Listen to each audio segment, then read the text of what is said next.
இன்றே டவுன்லோட் செய்து உங்கள் ஃபேவரட் ஷோக்களை என்ஜாய் பண்ணுங்க.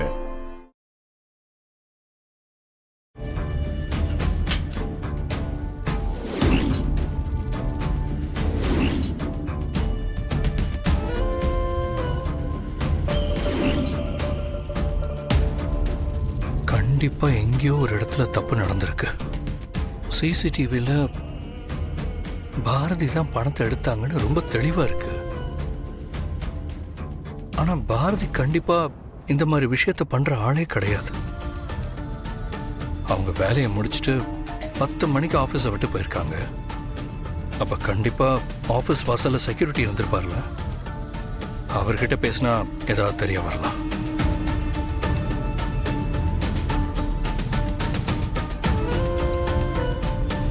என் கேபினுக்கு வாங்க. Yes sir. சார் வணக்கம் சார்.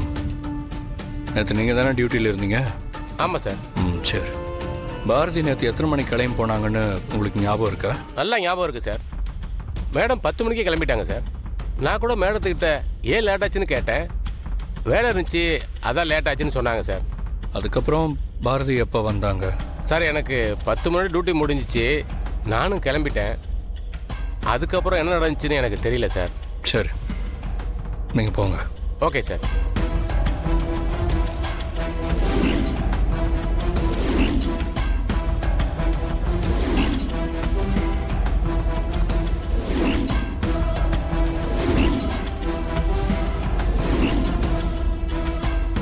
பாரதி முதல் தடவை கிளம்புனப்போ பேக் எடுத்துட்டு போயிருக்காங்க.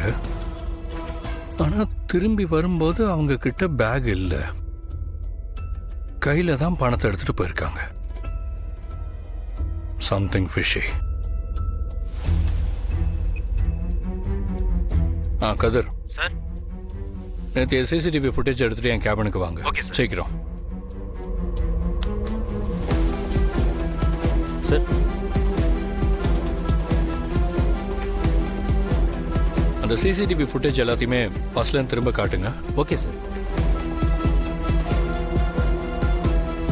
பாரதி ஆஃபீஸை விட்டு வெளியே போன டைம் என்னன்னு பாருங்க. 10 மணிக்கு போயிருக்காங்க சார். சரி, எப்போ திரும்ப வந்தாங்க அதை காட்டுங்க.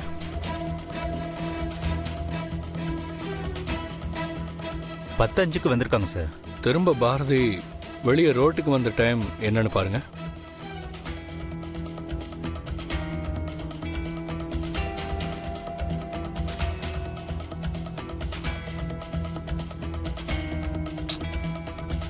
அந்த டைம்ல சிசிடிவி ஒர்க் ஆகல சார். எந்த ஃபுட்டேஜுமே இல்லை சார்.